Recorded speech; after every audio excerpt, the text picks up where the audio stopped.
Hello everyone, Assalamu alaikum and welcome to Ishrat's cooking tutorial. ঝাল ঝাল রুই মাছের ঝোলের রেসিপি নিয়ে চলে আসলাম, চলুন শুরু করা যাক। প্রথমে একটি ফ্রাইং প্যানে 1/4 কাপ পরিমাণে সয়াবিনের তেল দিয়ে তাতে হাফ কাপ পরিমাণে পেঁয়াজ কুচি, 1 চা চামচ পরিমাণে লবণ দিয়ে একটু নেড়ে চেড়ে হালকা লালচে হয়ে এলে তাতে 2 চা চামচ পরিমাণে মরিচের গুঁড়া, হাফ চা চামচ পরিমাণে হলুদ গুঁড়া এবং একটি তেজপাতা দিয়ে একটু নেড়ে চেড়ে তাতে হাফ কাপ পরিমাণে পানি দিয়ে দিতে হবে। একবার হলেও বাড়িতে এইভাবে রুই মাছ রান্না করে দেখবেন, খেতে কত মজা হয়ে থাকে।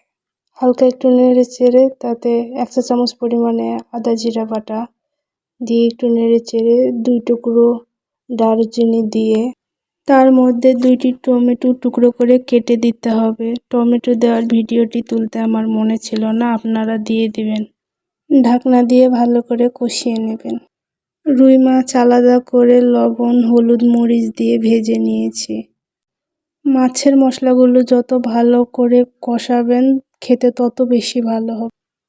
তারপর ভাজা মাছগুলো কষানো মশলার উপর ছেড়ে দিয়ে 1 কাপ ও হাফ কাপ পরিমাণে পানি দিয়ে হালকা হাতে একটু নেড়ে দিয়ে ঢাকনা দিয়ে একটু রান্না করে নিব। অনেকেই আছে যারা বাড়িতে মাছ খেতে চায় না, তাদেরকে একবার হলেও এইভাবে মাছ রান্না করে খাওয়াবেন, দেখবেন তারপর থেকে তারা মাছ খেতে চাইবে। কারণ এইভাবে মাছ রান্না করলে মাছ দেখতে যতটা সুন্দর হয় খেতেও ততটা মজা হয়। 1 চা চামচ ভাজা জিরা গুঁড়া ছিটায় দিয়ে ঢাকনা দিয়ে 1 মিনিট রেখে গরম ভাতের সাথে পরিবেশন করুন রুই মাছের ঝোল।